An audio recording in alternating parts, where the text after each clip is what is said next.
নির্বাচন নয়, করিডোর বন্দর ইস্যুতে ব্যস্ত সরকার। এখনই রোডম্যাপ না দিলে আন্দোলনের হুঁশিয়ারি বিএনপির। গণভোটে জুলাই সনদ ও সংবিধান সংস্কার চায় জামায়াত।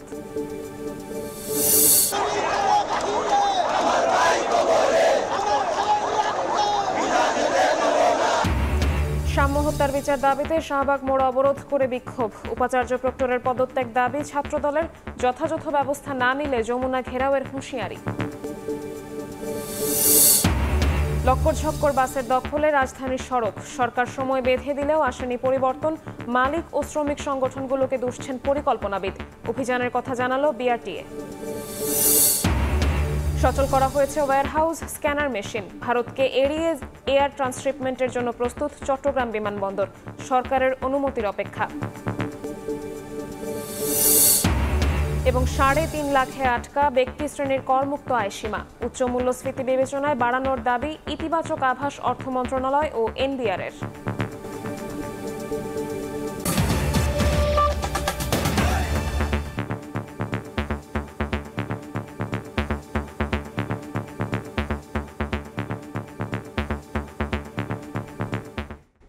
ভোরের সময়ের সঙ্গে আছি আমি শবনব নিবিড়। সরকার জনগণের মতামত উপেক্ষা করে করিডর বন্দর বিদেশিদের হাতে তুলে দেওয়ার নামে দেশে অস্থিরতা বাড়াচ্ছে। এমন অভিযোগ করে বিএনপি নেতারা বলেছেন, সব শঙ্কা দূর করতে ডিসেম্বরের আগেই ভোট দিতে হবে।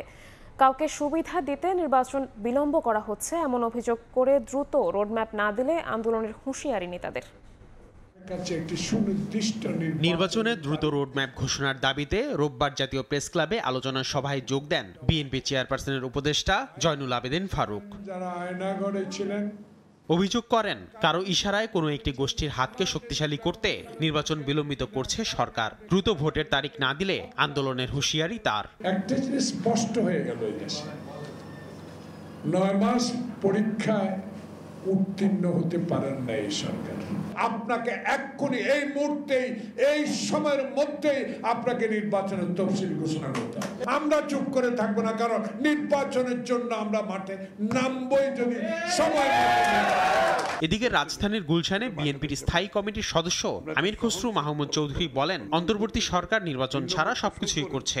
জনগণের মতামত উপেক্ষা করে করিডর বন্দর বিদেশিদের হাতে তুলে দেওয়ার নামে দেশে অস্থিরতা বাড়াচ্ছে। সব শঙ্কা দূর করতে ডিসেম্বরের আগেই ভোট আয়োজনের দাবি তার। সব আলোচনা হচ্ছে, চিটাগং পোর্ট দিয়ে দেওয়ার আলোচনা হচ্ছে, ওখানে করিডর দেওয়ার আলোচনা হচ্ছে, ওদেরকে বিনিয়োগ সম্মেলন করা হচ্ছে। এটা তো তাদের কোনোটাই তাদের কাজ না।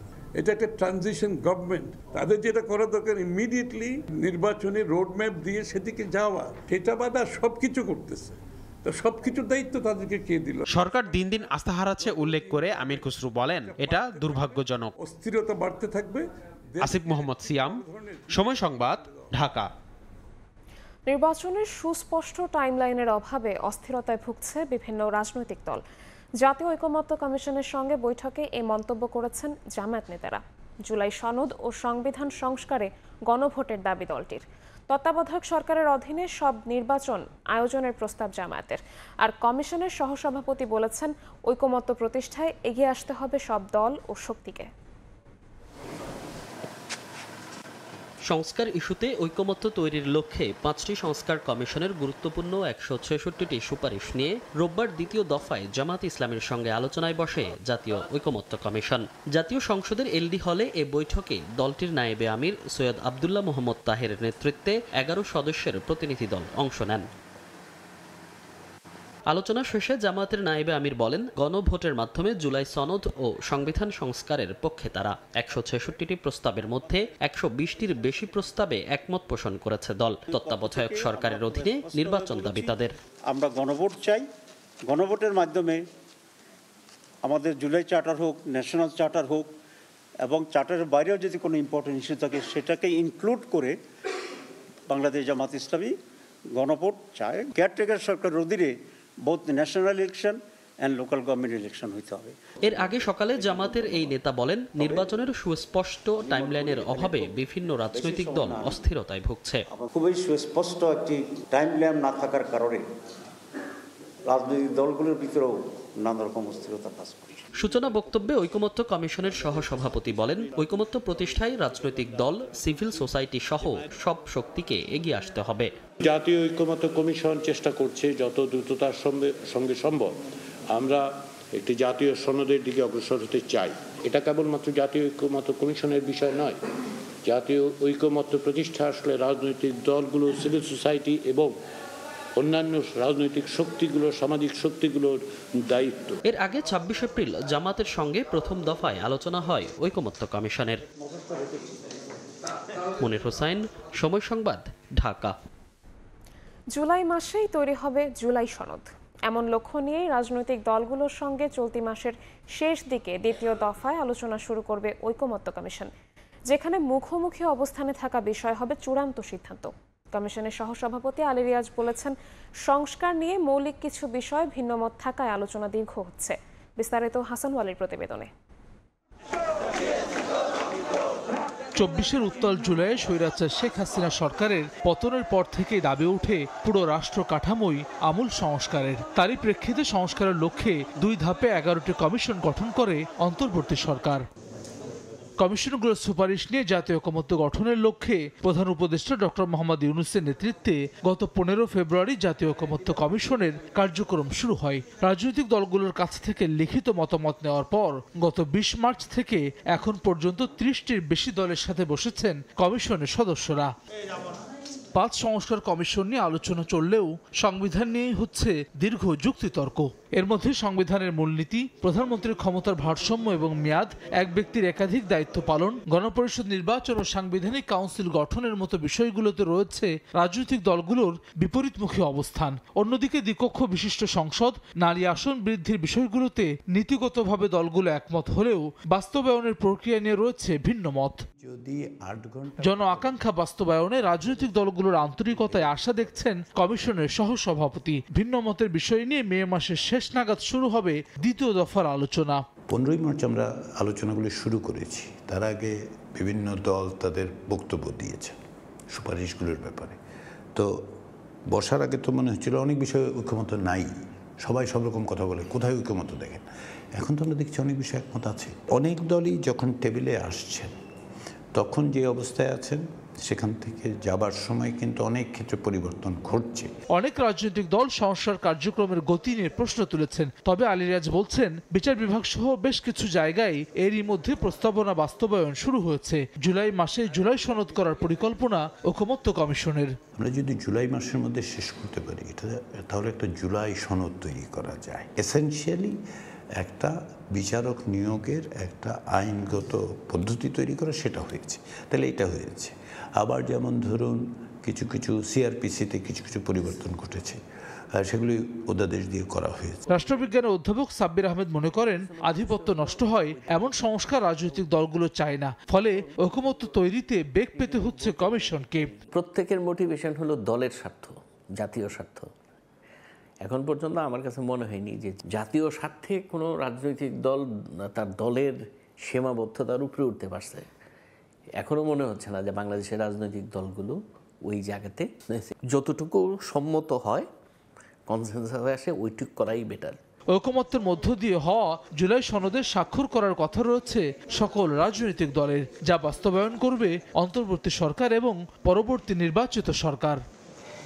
হাসান ওয়ালি, সময় সংবাদ, ঢাকা। ঢাকা বিশ্ববিদ্যালয়ের শিক্ষার্থী সাম্য হত্যার বিচার দাবিতে রাজধানীর শাহবাগ মোড় আটকে বিক্ষোভ করেছে কেন্দ্রীয় ছাত্রদল। ৫ আগস্টের পরও নেতাকর্মীদের টার্গেট করে হত্যা করা হচ্ছে অভিযোগ করে সাম্য হত্যার বিচারে অবহেলা করলে যমুনা ঘেরাওয়ের হুঁশিয়ারি দেন সংগঠনটির সভাপতি। এর আগে ক্যাম্পাসে কালো পতাকা মিছিল করে উপাচার্য ও প্রক্টরের পদত্যাগ দাবি করে বিশ্ববিদ্যালয় ছাত্রদল। আর সাম্য হত্যা মামলার তদন্ত ডিবিতে হস্তান্তর করা হবে বলে জানান স্বরাষ্ট্র উপদেষ্টা।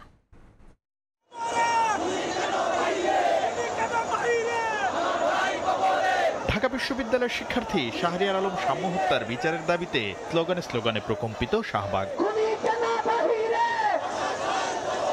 রোববার বিকেলে সড়ক অবরোধ করে জাতীয়তাবাদী ছাত্রদল। ৫ আগস্টের পরও নেতাকর্মীদের টার্গেট করে হত্যা করা হচ্ছে এমন অভিযোগ করে ছাত্রদল সভাপতি বলেন, সাম্য হত্যায় জড়িত মূল ঘাতকদের বিচারে যথাযথ ব্যবস্থা না নিলে যমুনা ঘেরাও করা হবে। তারা একজন জুলাই যোদ্ধার খুনের বিচারের দাবিতে একটি শব্দ উচ্চারণ করছেন না, আমরা দেখতে পাচ্ছি। ষড়যন্ত্রমূলক এবং সদিচ্ছার অভাব আগামীতে লক্ষ্য করে তাহলে স্পষ্ট ভাষায় বলে দিতে চাই, ছাত্র দলের যাত্রা হবে যমুনায় এবং আমরা আমাদের দাবি দেওয়া আদায় করে বাসায় ফিরবো। এর আগে বিচারের দাবিতে ক্যাম্পাসে কালো পতাকা মিছিল করে ঢাকা বিশ্ববিদ্যালয়ের ছাত্রদল। এ সময় ভিসি ও প্রক্টরের পদত্যাগের দাবি জানান তারা। আমাদেরকে যে প্রশাসন একটি নিরাপদ ক্যাম্পাস দিতে পারেনি, সেই প্রশাসনের ভিসি এবং প্রক্টরের পদত্যাগ। ঢাকা বিশ্ববিদ্যালয়ের প্রক্টর যিনি সার্বিক নিরাপত্তার দায়িত্বে থাকেন, সেই প্রক্টরকে আমরা শপথে বহাল দেখতে চাই না। রাজু ভাস্কর্যের সামনে প্রতিবাদ সমাবেশ করেন সহপাঠী ও শিক্ষকরা। আলটিমেটামের 48 ঘন্টা পরও প্রধান আসামি গ্রেফতার না হওয়ায় ক্ষোভ জানান তারা। ন্যায় বিচারের জন্য সবাইকে এক হওয়ার আহ্বান জানান উপাচার্য।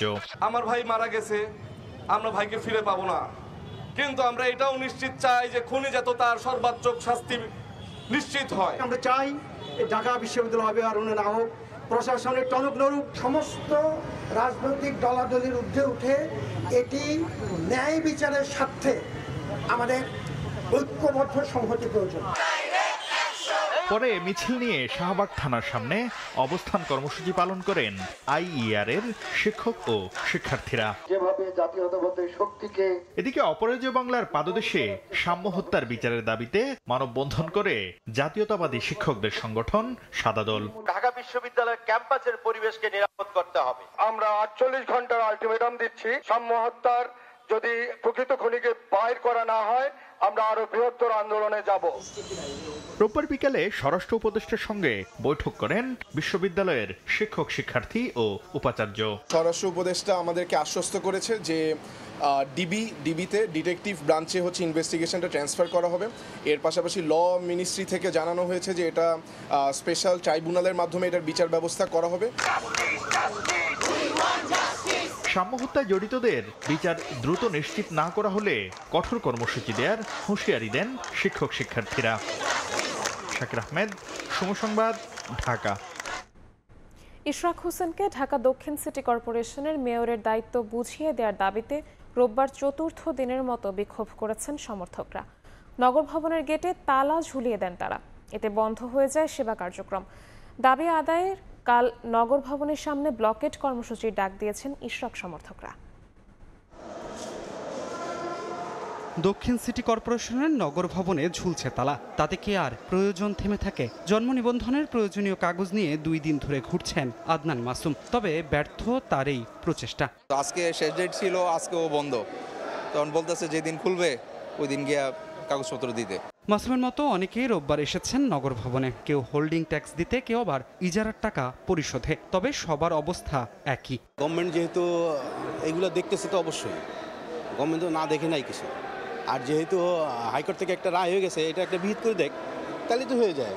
ইশরাক হোসেনকে ঢাকা দক্ষিণ সিটি কর্পোরেশনের মেয়রের দায়িত্ব বুঝিয়ে দেওয়ার দাবিতে রোববার সকাল 9টার পর থেকেই নগর ভবনের প্রধান ফটকের সামনে অবস্থান নেন আন্দোলনকারীরা। বন্ধ করে দেওয়া হয় মূল সড়কের যান চলাচল, চলে মুহুর্মুহু স্লোগান। কোর্টের থেকে রায় দিচ্ছে, এই কারণে সরকার এটা তালবাহানাই করতেছে। এটা ডেঙ্গু মশা সবকিছু বাড়তেছে, এখন যদি নগর পিতা থাকতো আমরা ওনার কাছে আসতে পারতাম। একই সময়ে নগর ভবনের ভেতরে অবস্থান নেন দক্ষিণ সিটি কর্পোরেশনের কর্মচারীরা। জানান ইশরাক হোসেনকে দায়িত্ব বুঝিয়ে না দিলে কাজে যোগ দেবেন না তারা। ফ্যাসিবাদ দোসররা যে দানা বাচ্ছে, যে শিকড় একদম অনেক দূরে পৌঁছায় গেছে, সেই শিকড় থেকে যদি আপনি উত্তরণ চান, তাহলে কিন্তু এই একটা সুন্দর সুযোগ আসছে আদালতের রায়ের মাধ্যমে। জনগণের যে সেবা থেকে বঞ্চিত হচ্ছে তার প্রতি দৃষ্টি রেখে প্রশাসনকে অনুরোধ করব যত দ্রুত সম্ভব এই সমাধান বাস্তবায়ন করার জন্য। এদিকে সোমবার সকাল 11টা থেকে বিকাল 3টা পর্যন্ত নগর ভবনের সামনে বিক্ষোভ কর্মসূচির ডাক দিয়েছেন ইশরাক সমর্থকরা। ধ্রুব ব্যানার্জি, সময় সংবাদ, ঢাকা।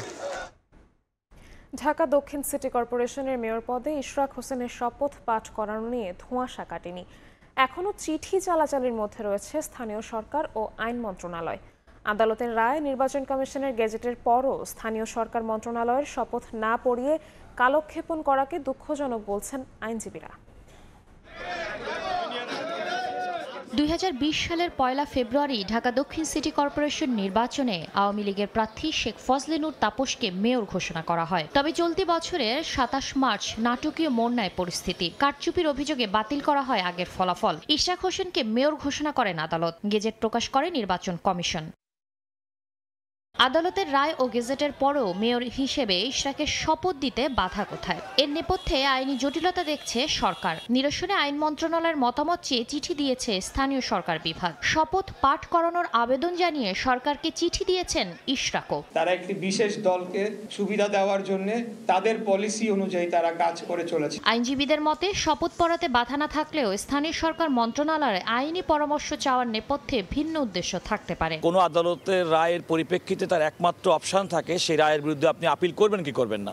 এখানে স্থানীয় সরকার মন্ত্রণালয়ের বিষয় না, মূলত বিষয়টি ছিল ইশরাকের সঙ্গে প্রতিপক্ষ মেয়র ঘোষিত ফজলে নূর তাপসের সঙ্গে। তিনি যেহেতু মামলায় আপিল করেন নাই, নির্বাচন কমিশন আপিল করেন নাই, এখন আর স্থানীয় সরকার মন্ত্রণালয় আইন মন্ত্রণালয়ের মতামত চেয়েছি, এই কারণে প্রলম্বিত করার কোনো সুযোগ নেই। ন্যায্যতার প্রশ্নে হলেও ইশরাককে শপথ পড়াতে হবে। আদালতের রায় নিয়ে ইচ্ছাকৃতভাবে জটিলতা তৈরি করা হচ্ছে বলে মনে করেন আইনজীবীরা। সিমিলার বিষয় নিয়ে, সিমিলার রেমেডি নিয়ে আপনি যদি ডিসিমিলার আচরণ করেন, ডিসিমিলার রেমেডি দেন, এটি তো ভায়োলেশন অফ 27 আর্টিকেলের, আমাদের সংবিধানের। এদিকে ইশরাক হোসেনকে মেয়রের শপথ না পড়াতে হাইকোর্টে রিট করেছেন এক আইনজীবী, যা এখন শুনানির অপেক্ষায়। শাতিলা শারমিন, সময় সংবাদ, ঢাকা। পলিটেকনিক ইনস্টিটিউটের ক্রাফট ইনস্ট্রাক্টরদের পদোন্নতি মামলার রায়ের স্থগিতাদেশ বহাল থাকায় ক্ষুব্ধ শিক্ষার্থীরা। রোববার দুপুরে শুনানি শেষে স্থগিতাদেশ বহাল রাখেন হাইকোর্ট। এর আগে সকাল থেকেই মামলার রায় বাতিলের দাবিতে হাইকোর্টের সামনে অবস্থান কর্মসূচি পালন করেন সরকারি বেসরকারি পলিটেকনিকের শতাধিক শিক্ষার্থী। তারা জানান, ক্রাফট ইনস্ট্রাক্টরদের মূল কাজ ল্যাব পরিচালনায় সহায়তা করা এবং প্র্যাকটিক্যাল ক্লাসের যন্ত্রাংশ সরবরাহ করা। তারা কখনোই শিক্ষক হওয়ার যোগ্যতা রাখে না বলেও দাবি করেন পলিটেকনিক শিক্ষার্থীরা। ক্রাফট ইনস্ট্রাক্টরদের জুনিয়র ইনস্ট্রাক্টর পদোন্নতির রায় পুরোপুরি বাতিল না হলে কঠোর আন্দোলনের হুঁশিয়ারি দেন শিক্ষার্থীরা।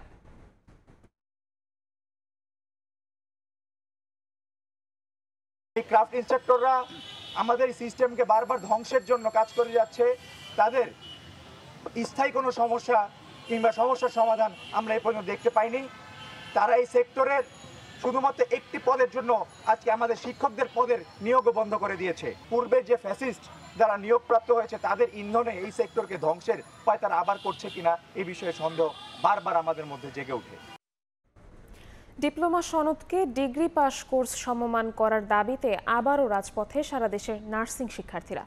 6 দফা আদায়ে আন্দোলন চালিয়ে যাওয়ার হুঁশিয়ারি দিয়েছেন তারা। এদিকে রাজশাহীতে বিএসসি ইন নার্সিং ও ডিপ্লোমা ইন নার্সিং শিক্ষার্থীদের মধ্যে সংঘর্ষে জড়িতদের বিচার দাবি করেছেন শিক্ষার্থীরা। রোববার সকালে রংপুর মেডিকেল কলেজ হাসপাতালে নার্সিং স্টেশন অবরুদ্ধ করে আন্দোলন শুরু করেন শিক্ষার্থীরা। এতে রংপুর ও আশেপাশে ডিপ্লোমা নার্সিং কলেজের শিক্ষার্থীরাও যোগ দেন।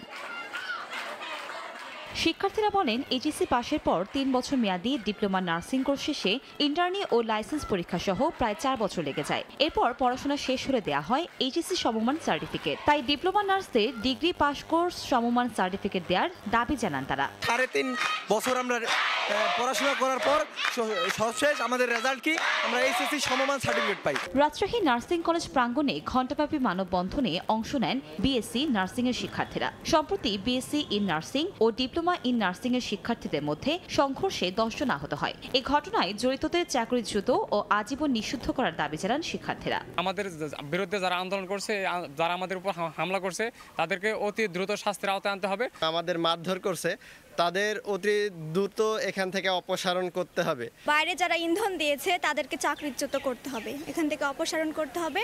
এছাড়া 6 দফা দাবিতে ময়মনসিংহে অবস্থান ও বিক্ষোভ কর্মসূচি পালন করেছেন পলিটেকনিক ইনস্টিটিউটের শিক্ষার্থীরা। শেখ হাসিনার অবৈধ সম্পদের অনুসন্ধান শুরু করেছে দুদক। একই সঙ্গে জয়, পুতুল, ববি ও আজমিনার অবৈধ সম্পদেরও খোঁজ করছে সংস্থাটি। দুদক চেয়ারম্যান জানান, আয়কর নথিতে অনেক সম্পদের কথা গোপন করেছেন শেখ হাসিনা।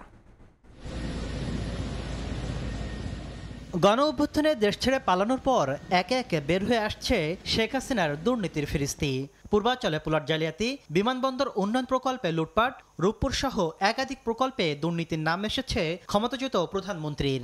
এমনকি বিদেশেও অর্থ পাচারের অভিযোগ উঠেছে। এবার সরকারি অর্থ আত্মসাৎ ও জালিয়াতি করে কি পরিমাণ অবৈধ সম্পদ অর্জন করেছেন শেখ হাসিনা তা খতিয়ে দেখতে কমিটি গঠন করেছে দুদক। শুধু শেখ হাসিনা নয়, তার সন্তান সজীব অজেদ জয়, সাইমা অজেদ পুতুল, বোনের ছেলে রাদওয়ান মুজিব সিদ্দিকী ববি ও আজমিনা সিদ্দিকীর বিরুদ্ধেও অবৈধ সম্পদের অনুসন্ধান চলছে। মৌলভীবাজারে গণশুনানি শেষে প্রশ্নের জবাবে দুদক চেয়ারম্যান জানান, আয়কর নথিতে অনেক সম্পদের কথা গোপন করেছেন শেখ হাসিনা। এ বিষয়ে অনুসন্ধান শেষে মামলা করা হতে পারে। প্রধানমন্ত্রীর সম্পদ বিবরণী, ইতিপূর্বে প্রদত্ত সম্পদ বিবরণী, তার যে প্রদত্ত বিবরণী, নির্বাচনের সময় তিনি যে সম্পদ বিবরণী দিয়েছেন, তার ট্যাক্সেশনের ট্যাক্স রিটার্নে যে সম্পদ বিবরণী দেওয়া হয়েছে এবং আমরা যা পেয়েছি তার মধ্যে আমরা তুলনামূলক পরীক্ষা করে দেখছি যে তাতে সম্পদের পরিমাণ অনেকাংশে গোপন করা হয়েছে। তো কাজে সেগুলি আমরা মনে করছি একসময় এগুলি মামলা মোকদ্দমার দিকে এগোবে এবং আমরা সেভাবে এগিয়ে যাব। এরই মধ্যে পূর্বাঞ্চলে প্লট জালিয়াতির ঘটনায় শেখ হাসিনা ও তার পরিবারের সদস্যদের বিরুদ্ধে গ্রেফতারি পরোয়ানা জারি করেন আদালত। তাসলিম তৌহিদ, সময় সংবাদ, ঢাকা। এদিকে শেখ হাসিনার বিরুদ্ধে বার্জ মাউন্টেড দুর্নীতি মামলা সচলের উদ্যোগ নিয়েছে দুদক। এ বিষয়ে শুনানির জন্য 15 জুলাই দিন ধার্য করেছেন আপিল বিভাগ। দুদকের আবেদনের প্রেক্ষিতে বিচারপতি আশফাকুল ইসলামের সমন্বয়ে গঠিত 6 সদস্যের বেঞ্চ শুনানির এদিন ধার্য করেন। বার্জ মাউন্টেড বিদ্যুৎ কেন্দ্র স্থাপনে অনিয়মের অভিযোগে 2007 সালের 2 জুলাই তৌফিকে ইলাহি চৌধুরী ও তৎকালীন বিরোধী দলীয় নেত্রী শেখ হাসিনা সহ 7 জনের বিরুদ্ধে মামলা করে দুর্নীতি দমন কমিশন। 2008 সালের 3 মার্চ ওই মামলার কার্যক্রম কেন অবৈধ ঘোষণা করা হবে না মর্মে রুল জারি করেন হাইকোর্ট। একই সঙ্গে নিম্ন আদালতে মামলার কার্যক্রম স্থগিত করা হয়। চূড়ান্ত শুনানি শেষে 2010 সালের 13 এপ্রিল মামলাটিকেই অবৈধ ঘোষণা করে রায় দেন উচ্চ আদালত। এ রায়ের বিরুদ্ধে 15 বছর পর আপিল করে দুর্নীতি দমন কমিশন। জুলাই হত্যা চেষ্টার মামলায় অভিনেত্রী নুসরাত ফারিয়াকে গ্রেফতারের পর নেওয়া হয়েছে ডিবি কার্যালয়ে। রোববার বিকেলে রাজধানীর মিন্টু রোডে ডিবি কার্যালয়ে নেওয়ার পর তাকে জিজ্ঞাসাবাদ করা হয়। এর আগে দুপুরে বাংলাদেশ বিমানের একটি ফ্লাইটে থাইল্যান্ড যাওয়ার সময় হযরত শাহজালাল আন্তর্জাতিক বিমানবন্দর থেকে তাকে গ্রেফতার করা হয়। পরে ইমিগ্রেশন পুলিশ তাকে ভাটারা থানায় হস্তান্তর করে। পুলিশ জানায়, নুসরাতের বিরুদ্ধে ভাটারা থানার হত্যা চেষ্টা মামলায় গ্রেফতারি পরোয়ানা ছিল। 2024 সালে বৈষম্য বিরোধী আন্দোলন চলাকালীন তাকে হত্যা চেষ্টা মামলার আসামি করা হয়। রপ্তানি নিষেধাজ্ঞায় বেনাপোল স্থলবন্দরে আটকা পড়েছে পণ্যবাহী ট্রাক। খোলা থাকা নবসেবা ও কলকাতা বন্দর ব্যবহার ব্যয়বহুল হওয়ায় ক্ষতির শঙ্কায় রফতানিকারকরা। সিদ্ধান্ত পুনর্বিবেচনার দাবি তাদের। এদিকে বিধি নিষেধের বিষয়ে ভারত আনুষ্ঠানিকভাবে এখনও বাংলাদেশকে জানায়নি উল্লেখ করে বাণিজ্য উপদেষ্টা বলেছেন, আলোচনার মাধ্যমে সমস্যার সমাধান করা হবে। গেল মাসে ভারতীয় স্থলপথ ব্যবহার করে বাংলাদেশ থেকে তৃতীয় দেশে পণ্য পাঠানোর জন্য ট্রান্সশিপমেন্ট সুবিধা বন্ধ করে দেয় ভারত। এবার স্থলবন্দর দিয়ে বাংলাদেশ থেকে পোশাক ও প্রক্রিয়াজাত খাদ্যপণ্য আমদানি বন্ধ করল দেশটি। নিষেধাজ্ঞার আওতায় রয়েছে তৈরি পোশাক, প্রক্রিয়াজাত খাদ্য, ফল ও জুস, তুলা, প্লাস্টিক ও পিভিসি সামগ্রী এবং কাঠের আসবাবপত্র। এসব পণ্য আসাম, মেঘালয়, ত্রিপুরা ও মিজোরামের সীমান্তবর্তী কোনো শুল্ক কেন্দ্র দিয়ে আমদানি করা যাবে না, এমনকি পশ্চিমবঙ্গের ফুলবাড়ি ও চ্যাঙ্গাবান্ধা দিয়েও নয়। তবে ভারতের বৈদেশিক বাণিজ্য দফতর জানিয়েছে, এখন থেকে কেবল কলকাতা ও নবসেবা সমুদ্র বন্দর ব্যবহার করেই ভারতীয় ব্যবসায়ীরা এসব পণ্য আমদানি করতে পারবেন। তবে এ পথে রফতানি জটিল ও ব্যয়বহুল উল্লেখ করে ব্যবসায়ীরা জানান, আটকে পড়া রফতানি পণ্য নিয়ে বিপাকে পড়েছেন তারা। কলকাতা এবং নবসেবা সমুদ্র বন্দর দিয়ে যে আমাদের রপ্তানি করার সুযোগ দিচ্ছে, এখান থেকে রপ্তানি করা কঠিন এবং ব্যয়বহুল। নিষেধাজ্ঞার পরে প্রায় 100 ট্রাক গার্মেন্টসের পণ্য আটকা পড়ে আছে। নিষেধাজ্ঞা আসার কারণে দুই দেশের ব্যবসায়িক সমস্যার সম্মুখীন সৃষ্টি হচ্ছে। পার্শ্ববর্তী দেশ হয়ে বাংলাদেশ ভারত পণ্য আমদানি রফতানির বেশিরভাগই হয় স্থলপথে। এক্ষেত্রে বিকল্প বাজার ধরার পাশাপাশি পণ্য বৈচিত্র্যকরণের উপর জোর দেন অর্থনীতিবিদরা। ভারতের সাথে আমাদের বাণিজ্যের যে সম্পর্ক সেটা অটুট থাকলেও আমাদের বিকল্প দরকার, কারণ আমাদের কিন্তু আমাদের যদি আমরা এক্সপোর্ট দেখি তার ডাইভার্সিফিকেশন নাই। 83-84% আমরা একটা পণ্যের উপর ডিপেন্ডেন্ট। এখন আমরা যদি পণ্যের ডাইভার্সিফিকেশন চাই, তাহলে এমনিতে আমরা যেখানে রপ্তানি করব সেটারও ডাইভার্সিফিকেশন হবে। এদিকে সচিবালয়ে সাংবাদিকদের বাণিজ্য উপদেষ্টা জানান, আমদানি রফতানি চলমান রাখতে আলোচনা সহ প্রয়োজনীয় সব উদ্যোগ নেওয়া হবে। আমরা এখনো অফিসিয়ালি ভারতের পদক্ষেপটা সম্বন্ধে জানি না। বাণিজ্য ব্যবস্থাপনার প্রক্রিয়াতে আমরা কাজ করছি এবং আমরা আশা করি যে যদি কোনো এই বিষয়ে কোনো সমস্যা তৈরি হয় আমরা উভয় পক্ষ আলোচনার মাধ্যমে এটার একটা উপযুক্ত পরিণতিতে আনতে পারবো। নতুন নির্দেশনায় মাছ, এলপিজি, ভোজ্য তেল ও পাথরের গুঁড়া আমদানির ক্ষেত্রে কোনো বিধিনিষেধ দেয়নি ভারত। একই সঙ্গে নেপাল বা ভুটানের উদ্দেশ্যে বাংলাদেশ থেকে ভারতে পণ্য পরিবহনের ওপরও নিষেধাজ্ঞা প্রযোজ্য নয়। ইয়ানুর শিফাত, সময় সংবাদ, ঢাকা। ভারতকে এড়িয়ে এয়ার ট্রান্সশিপমেন্টের মাধ্যমে ইউরোপ আমেরিকার ক্রেতার কাছে তৈরি পোশাক পাঠানোর সব ধরনের প্রস্তুতি সম্পন্ন করেছে চট্টগ্রাম শাহ আমানত বিমানবন্দর। সরকারের অনুমতি পেলে চলতি মাসেই শুরু হবে এয়ার শিপমেন্ট।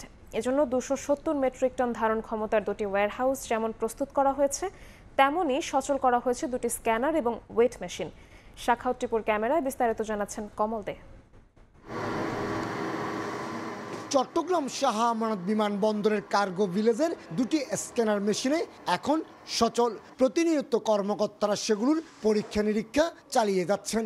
খালি করে রাখা হয়েছে 170 এবং 120 মেট্রিক টন পণ্য ধারণ সক্ষমতার দুটি ওয়্যারহাউস। ওয়েট মেশিন সহ প্রয়োজনীয় যন্ত্রপাতিও স্থাপনের কাজ শেষের পথে। অনুমোদন পেলে চলতি মাসে চট্টগ্রাম শাহ আমানত বিমানবন্দর থেকে এয়ার শিপমেন্টের সুযোগ পাবেন গার্মেন্টস ব্যবসায়ীরা। ট্র্যাক থেকে কার্গো নামানোর পরে আমাদের যে সিকিউরিটি প্রোটোকল অনুযায়ী চেকিং হবে গতানুগতিকভাবে। চেকিং হওয়ার পরে ওই জিনিসটা কাস্টমস অ্যাসেস করে করে তারপরে আমাদের যে গ্রাউন্ড হ্যান্ডেলার আছে বিমান অথবা ভয়েজ এয়ারলাইন্স, তাদের মাধ্যমে পার্টিকুলার এয়ারলাইনে ওইটা অনবোর্ড হবে এবং তারপরে এক্সপোর্ট হবে।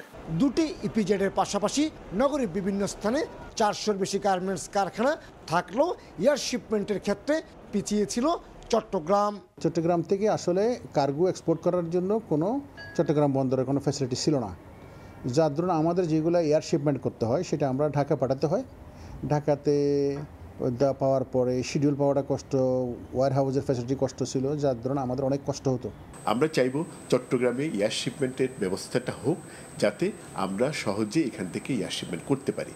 2005 সাল থেকে ইত্তেহাদ এবং এয়ার এমিরেটসের মাধ্যমে চট্টগ্রাম থেকে মধ্যপ্রাচ্যের বিভিন্ন দেশে সরাসরি কার্গো পণ্য পাঠানোর ব্যবস্থা চালু থাকলেও 2021 সালে তা বন্ধ হয়ে যায়।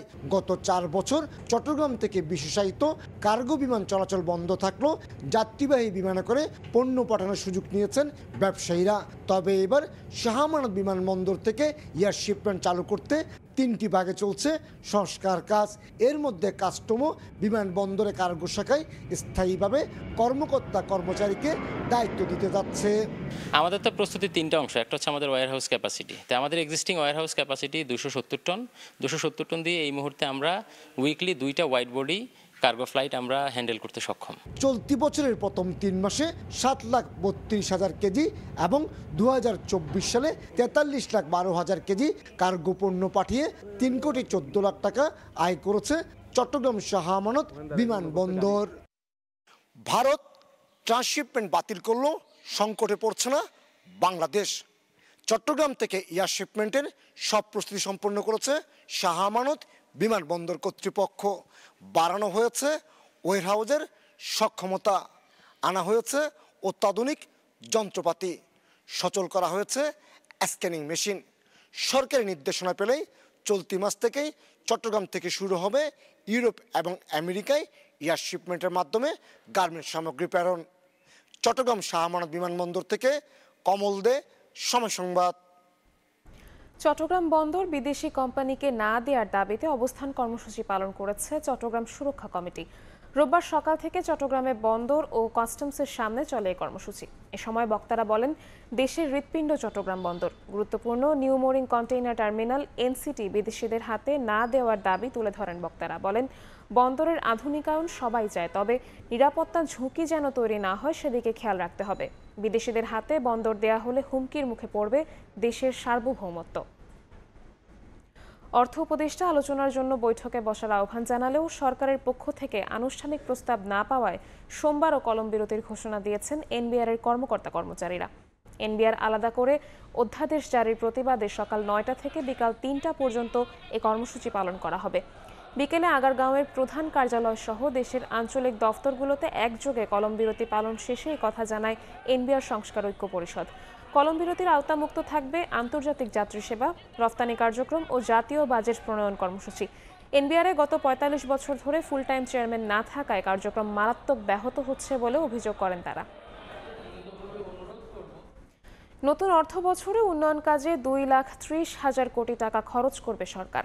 রোববার দুপুরে একনেক বৈঠকে 2025-26 অর্থ বছরের এডিপির অনুমোদন দেয়া হয়েছে। পায়রা বন্দর ও কর্ণফুলী টানেলের কার্যকারিতা নিয়ে প্রশ্ন তুলে পরিকল্পনা উপদেষ্টা জানান, ঋণ নিয়ে মেগা প্রকল্প করে বাজেটের আকার বাড়ানো হবে না। নতুন অর্থ বছরে বাজেটে মূল্যস্ফীতি কমিয়ে আনার উপর জোর দেওয়া হচ্ছে বলেও জানান তিনি। জুলাই গণ অভ্যুত্থানের পর দায়িত্ব নেওয়া অন্তর্বর্তী সরকারের প্রথম বাজেট ঘোষণা করা হবে আগামী 2রা জুন। তার আগে নতুন বাজেটে উন্নয়ন ব্যয় চলতি অর্থ বছরের তুলনায় প্রায় 35,000 কোটি টাকা কমানোর প্রস্তাব করেছে পরিকল্পনা মন্ত্রণালয়। রোববার রাজধানীর শেরেবাংলা নগরের এনএসি সম্মেলন কক্ষে অনুষ্ঠিত বৈঠকে নতুন অর্থ বছরের জন্য বার্ষিক উন্নয়ন কর্মসূচি বা এডিপির আকার 2,30,000 কোটি টাকা অনুমোদন দেওয়া হয়েছে, যেখানে উন্নয়ন প্রকল্প রয়েছে 1100-র বেশি। বৈঠক শেষে পরিকল্পনা উপদেষ্টা জানান, 58% কাজ হওয়া বিআরটি প্রকল্প শেষ করতে আরও 3,000 কোটি টাকা লাগবে। চলমান সব প্রকল্প শেষ করতে নতুন বাজেটে শিক্ষা ও স্বাস্থ্য খাতে বরাদ্দ বাড়ছে না। ছোট ছোট কিছু প্রকল্প আছে, কিন্তু বড় প্রকল্প অনেকগুলো আছে যেগুলোকে আমি গিলতেও পারছি না, ফেলে দিতেও পারছি না। আগামী বাজেটের আকার ছোট হচ্ছে জানিয়ে উপদেষ্টা বলেন, বিদেশি ঋণে নির্মিত কর্ণফুলী টানেল কিংবা তারকমানের রিসোর্ট কোনো কাজে আসছে না, তাই ঋণ নিয়ে মেগা প্রকল্প করে বাজেটের আকার বাড়ানো হবে না। ঘাটতি বাজেট দিয়ে যে পরবর্তীতে আবার ঋণ পরিশোধের দায় চাপে সরকারের কষ্ট হলেও জ্বালানির বকেয়াগুলো পরিশোধ করে দেওয়া হচ্ছে জানিয়ে উপদেষ্টা বলেন, বকেয়া শূন্যের ঘরে নামিয়ে আনতে চায় সরকার। শুভ খান, সময় সংবাদ। ঝক্কর পরিবহনের দখলে রাজধানীর সড়ক। সরকার 6 মাস সময় বেঁধে দিলেও আসেনি ইতিবাচক পরিবর্তন। এর জন্য মালিক ও শ্রমিক সংগঠনগুলোকে দায়ী করছেন নগর পরিকল্পনাবিদ। আর বিআরটিএ চেয়ারম্যান বলছেন, ফিটনেসবিহীন পরিবহনের বিরুদ্ধে অভিযান শুরু হয়েছে।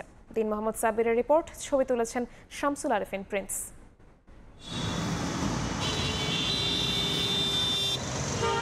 কালো ধোঁয়ায় সড়ক অন্ধকার করে ছুটে চলছে বাস। নষ্ট সিগন্যাল লাইট, ভাঙা গ্লাস আর চাকার অবস্থাও নাজুক। মরিচায় আচ্ছাদিত জোড়াতালি দেয়া বডিও খসে পড়ার উপক্রম। এমন লক্কর ঝক্কর পরিবহন দাপিয়ে বেড়াচ্ছে রাজধানীর প্রতিটি সড়ক।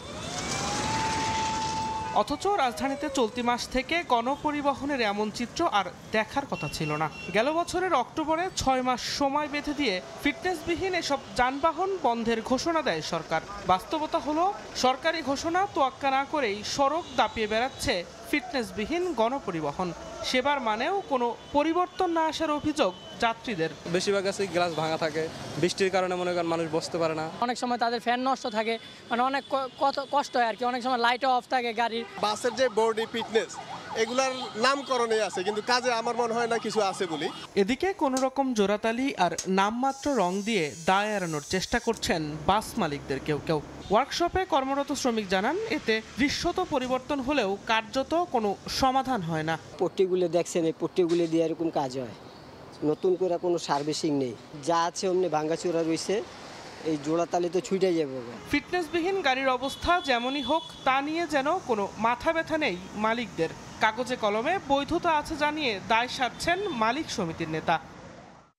মেয়াদ উত্তীর্ণ গাড়ি যদি থেকে থাকে সেটা করবে, তো আমাদের জানা মতে সেটা খুব একটা বেশি নেই। অনেক বাস আছে আপনার যে আনফিট আপনার কাছে মনে হবে, কিন্তু এটা রিপেয়ার বা মেইনটেনেন্সের কারণে এটা এমন হয়ে আছে, কিন্তু এটা কিন্তু ফিটনেস আছে। নতুন বাস নামানোর আগে পুরনোগুলোর অপসারণের উদ্যোগ কাজে আসবে না বলে মনে করে যাত্রী কল্যাণ সমিতি। একটা রোড থেকে যদি একটি বাস উচ্ছেদ করতে চান, তার বিপরীতে কমপক্ষে একটি বাস রাস্তায় নতুন নামাতে হবে। নতুন নামানোর কোনো পরিকল্পনা না নিয়ে কেবলমাত্র উচ্ছেদের যে সিদ্ধান্ত, এটি বাধাগ্রস্ত হবে এটা কোনোভাবেই কার্যকর করা যাবে না। এমন দুর্দশার জন্য পরিবহন মালিক শ্রমিক সংগঠনগুলোকে দায়ী করছেন নগর পরিকল্পনাবিদ। পরিবেশ বান্ধব আধুনিক গণপরিবহন ব্যবস্থা নিশ্চিতের পরামর্শ তার। একটা গোষ্ঠীর কাছে নগর পরিবহন ব্যবস্থা সম্পূর্ণরূপে কুক্ষিগত। তারা ফিটনেস বিহীন গাড়ি সরাবে না, তারা এই গাড়িগুলো রিপ্লেসমেন্টের সকল উদ্যোগ ভেস্তে ফেলবে। বিআরটিএ চেয়ারম্যানের দাবি, মেয়াদ উত্তীর্ণ যানবাহন অপসারণে এরই মধ্যে অভিযান শুরু হয়েছে। প্রত্যেক মালিক আশা করি জানে যে এই ঘটনা সরকার এইরকম একটা সিদ্ধান্ত নিয়েছে, ফলে এই সিদ্ধান্ত বাইরে যাওয়ার প্রথমত কোনো সুযোগ নেই। এই ধরনের গাড়ি তাদের চোখে তাদের ডিউটি পালন করার সময় যখনই চোখে পড়বে তারা এগুলো ডাম্পিংয়ে পাঠিয়ে দেবে। এই ব্যাপারে কোনো ছাড় নেই। এত সিদ্ধান্ত আর একের পর এক প্রকল্প পরিকল্পনার পরও অমীমাংসিত যাত্রী সেবার মান। রাজধানীবাসীর প্রশ্ন, গণপরিবহনের জনভোগান্তি থেকে মুক্তি মিলবে কবে? দিন মোহাম্মদ সাব্বির, সময় সংবাদ, ঢাকা। অপরিকল্পিত নগরায়নে দক্ষিণাঞ্চলে বাড়ছে যানজট। বরিশাল বিভাগের জেলা শহরগুলোতে ধারণ ক্ষমতার 3 থেকে 4 গুণ বেশি চলছে যানবাহন। অবৈধ ব্যাটারি চালিত 3 চাকার যানের কারণে প্রতিনিয়ত ঘটছে দুর্ঘটনা। তবে পরিস্থিতি নিয়ন্ত্রণের চেষ্টা চলছে বলে দাবি সংশ্লিষ্টদের। অপূর্ব রিপোর্ট। 90-এর দশকে নির্মাণ করা হয় বরগুনা পৌর মার্কেট। পরিকল্পনা ছাড়া অবকাঠামো নির্মাণ করায় নেই কোনো পার্কিং জোন। এ কারণে সড়কেই যত্রতত্র রাখা হচ্ছে যানবাহন। পৌর শহরে সময়ের পরিক্রমায় মানুষ ও যান চলাচল বাড়ছে, কিন্তু বাড়েনি সড়কের আয়তন। এতে সৃষ্টি হচ্ছে যানজট। এখানে একটা পার্কিং হবে, ভবিষ্যতে মার্কেট বড় হবে, এরকম কোনো পরিকল্পনা তারা করে নাই। এই জন্য যেসব গাড়ি বা যেসব মোটরসাইকেলগুলো আছে এগুলো সবই রাস্তায় রাখতে হচ্ছে। যখন তারা নির্মাণ করে পার্কিং এর জায়গায় স্পেস তো তারা রাখে, কিন্তু তারা পার্কিং এর জন্য তারা ব্যবহার করে না। পটুয়াখালী শহর দাপিয়ে বেড়াচ্ছে ব্যাটারি চালিত অটোরিকশা। ট্রাফিক সিগন্যাল অমান্য, যত্রতত্র পার্কিংয়ে বেড়েছে মানুষের দুর্ভোগ, বাড়ছে দুর্ঘটনাও। পৌরসভার লাইসেন্সকৃত অটোরিকশার সংখ্যা প্রায় 4,500 হলেও চলাচল করে প্রায় 8,000। রাস্তাটা ছোট এবং অটোগুলো অপরিকল্পিতভাবে চলতেছে। অটো কিছু কমানো হোক অথবা রাস্তা প্রশস্তীকরণ করা হোক।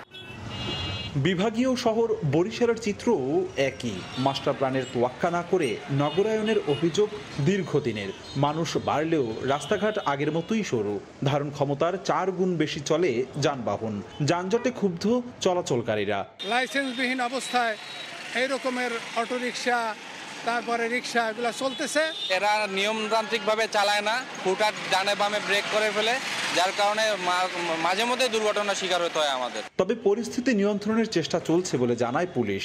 যানবাহন যেগুলো আছে সেই তুলনায় রাস্তাগুলো অপ্রতুল, কিন্তু তারপরেও আমরা আমাদের ট্রাফিক সর্বাত্মক চেষ্টা করে নিয়ন্ত্রণে রেখেছে। পুলিশ, ফায়ার সার্ভিস ও বরিশাল মেডিকেলের তথ্য মতে গত 6 মাসে বরিশাল শহরে অর্ধশত সড়ক দুর্ঘটনায় 2 জন নিহত ও অর্ধশত আহত হয়েছেন। এসব দুর্ঘটনার 60 ভাগই বেপরোয়া অটোরিকশার কারণে। অপূর্ব, সময় সংবাদ, বরিশাল। বন্ধ করে দেওয়া হয় বিদ্যুৎ। মেরামত না করায় ঝালকাঠিতে নাজুক অবস্থা বিদ্যুতের লাইন ও খুঁটির। প্রাকৃতিক দুর্যোগে পুরো সময় বিদ্যুৎ বিচ্ছিন্ন থাকেন এলাকাবাসী। শিগগিরই এর স্থায়ী সমাধান চান তারা। তবে ওজোপার্ডিকো দুষছে বরিশাল থেকে আসা মূল সঞ্চালন লাইনের সরবরাহকে। পলাশ রায়ের পাঠানো তথ্য ও শামীম হোসেনের ছবি নিয়ে রিপোর্ট। 80-র দশকে ঝালকাঠিতে বিদ্যুৎ সরবরাহের জন্য নির্মাণ করা হয় একটি সাবস্টেশন। পুরাতন সঞ্চালন লাইনের বর্তমানে নাজুক অবস্থা। এলাকাবাসীর অভিযোগ, বৈরী আবহাওয়াতে বিদ্যুৎ সরবরাহ বন্ধ করে দেয় কর্তৃপক্ষ। আর একবার বিদ্যুৎ চলে গেলে অনেক সময় 24 ঘন্টায়ও স্বাভাবিক হয় না। মেরামত করা হয়নি নাজুক লাইন ও খুঁটি।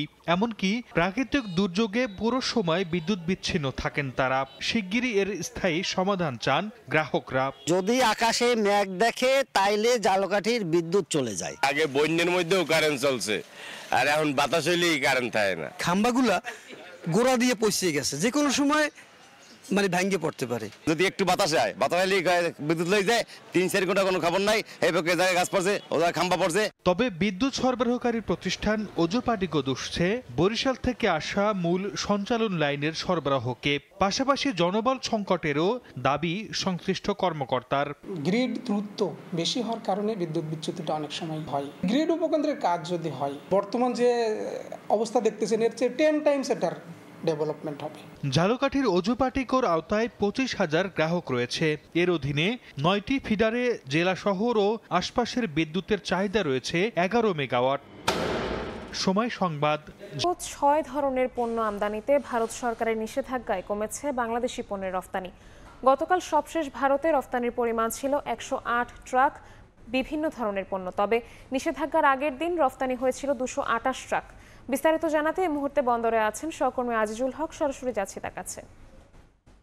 সমবিরোধী ছাত্র জনতা আন্দোলনের মুখে গত 5 আগস্ট বাংলাদেশ ছেড়ে ভারতে রাজনৈতিক আশ্রয়ে চলে যায় সাবেক প্রধানমন্ত্রী শেখ হাসিনা। এরপর থেকে আমরা দেখতে পেয়েছি যে বাংলাদেশের রাজনৈতিক অঙ্গনে অস্থিরতা এবং ভারত বাংলাদেশের মধ্যে যে বাণিজ্য বা ভ্রমণ খাত, সেখানে একের পর এক নানান প্রতিবন্ধকতার মুখোমুখি হতে হচ্ছে। আপনি জানেন গত 8 এপ্রিল ভারতের কেন্দ্রীয় সরকারের যে বাণিজ্য মন্ত্রণালয় আছে, বাণিজ্য মন্ত্রণালয় বাংলাদেশ থেকে ভারতে বাংলাদেশি যে তৈরি গার্মেন্টস পণ্য আছে, গার্মেন্টস পণ্য ভারতের আকাশ ব্যবহার করে তৃতীয় বিশ্বে অর্থাৎ তৃতীয় দেশে রপ্তানির সুযোগ বন্ধ করে দেয়। এতে কিন্তু রপ্তানি বাণিজ্য প্রায় 20% কমে যায়। এরপরে আবার গত 2 দিন আগে অর্থাৎ 17ই মে আমরা দেখতে পেয়েছি যে ভারত সরকারের বাণিজ্য মন্ত্রণালয় নতুন একটি প্রজ্ঞাপন জারি করে এবং সেই প্রজ্ঞাপনে তারা বলে যে গতকাল থেকে বাংলাদেশ থেকে যে তৈরি পোশাক সহ কয়েকটি যে পণ্য আছে সেটি ভারতে রপ্তানির সুযোগ বন্ধ থাকবে।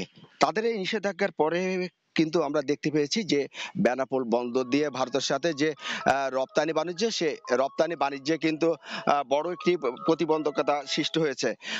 আপনি জানেন বেনাপোল বন্দর দিয়ে যে সমস্ত পণ্য ভারতে রপ্তানি হয়, এই সমস্ত রপ্তানি পণ্যের মধ্যে প্রায় অর্ধেক রয়েছে কিন্তু রেডিমেডস, গার্মেন্ট সহ যে সমস্ত পণ্যের রপ্তানির সুযোগ বন্ধ করা হয়েছে সে সমস্ত পণ্য। তবে এই নিষেধাজ্ঞার কারণে কিন্তু গতকালকে বেনাপোল বন্দর থেকে কোনো গার্মেন্টস পণ্যবাহী ট্রাক কিন্তু ভারতে প্রবেশ করতে পারেনি বলে কিন্তু আমরা বেনাপোল কাস্টমসের কাছ থেকে আমরা জানতে পেরেছি। আপনি জানেন প্রতি বছর ভারত বাংলাদেশের মধ্যে প্রায় $2 বিলিয়ন কিন্তু এই রপ্তানি বাণিজ্য হয়। এই রপ্তানি বাণিজ্যের কোনো পণ্যটি সরাসরি ভারতে রপ্তানি এবং কোনটি ভারতের ভূখণ্ড ব্যবহার করে কিন্তু যে তৃতীয় দেশ আসে সেই তৃতীয় দেশে রপ্তানি হয়ে থাকে। তবে এই নিষেধাজ্ঞার কারণে কিন্তু শুধুমাত্র বাংলাদেশি ব্যবসায়ীরা ক্ষতিগ্রস্ত হচ্ছে তা না। এই যে সমস্ত রপ্তানি পণ্যবাহী ট্রাক কিন্তু বেনাপোল বন্দরে অবস্থান করছে, আপনি জানেন এই সমস্ত পণ্য কিন্তু ভারতে যারা আমদানিকারক আছেন তারা ব্যাংকে এলসির মাধ্যমে এই সমস্ত পণ্য কিন্তু ভারতে নেওয়ার জন্য বেনাপোল বন্দর এনেছিলেন। এই নিষেধাজ্ঞার কারণে কিন্তু তারাও একটি বড় ক্ষতির মুখে পড়েছে বলে আমাকে জানিয়েছেন। সাধারণ ব্যবসায়ীরা আমাদেরকে জানিয়েছেন যে ভারত বাংলাদেশের মধ্যে যে বাণিজ্যিক সম্পর্ক এটা দীর্ঘদিনের, তবে তারা আশা করছেন দ্রুত এ ধরনের যে একটি নিষেধাজ্ঞা, সেই নিষেধাজ্ঞার বিষয়টি ভারত সরকার পুনরায় বিবেচনা করে ভারত বাংলাদেশের মধ্যে যে বাণিজ্যিক সম্পর্ক, সেই বাণিজ্যিক সম্পর্কটি পুনরায় ধরে রাখার জন্য বা স্বাভাবিক করার জন্য যা যা করার দরকার সেটি ভারত এবং বাংলাদেশ সরকার সেটি প্রয়োজনীয় ব্যবস্থা গ্রহণ করবেন। এই মুহূর্তে বেনাপোল বন্দরে প্রায় আমরা দেখতে পেয়েছি 30 থেকে 40টি ট্রাক কিন্তু যে রপ্তানি পণ্য বোঝাই ট্রাক বেনাপোল বন্দরে এখনো আটকে পড়ে আছে। তবে যে সমস্ত রপ্তানি পণ্যবাহী ট্রাক ভারতে প্রবেশ করতে পারেনি সে সমস্ত অনেক ট্রাক কিন্তু ইতিমধ্যে বেনাপোল বন্দর ছেড়ে কিন্তু তারা বিকল্প পন্থায় ভারতে রপ্তানি করার উদ্দেশ্যে তারা কিন্তু অন্যান্য জায়গায় গিয়েছে বলে আমরা জানতে পেরেছি।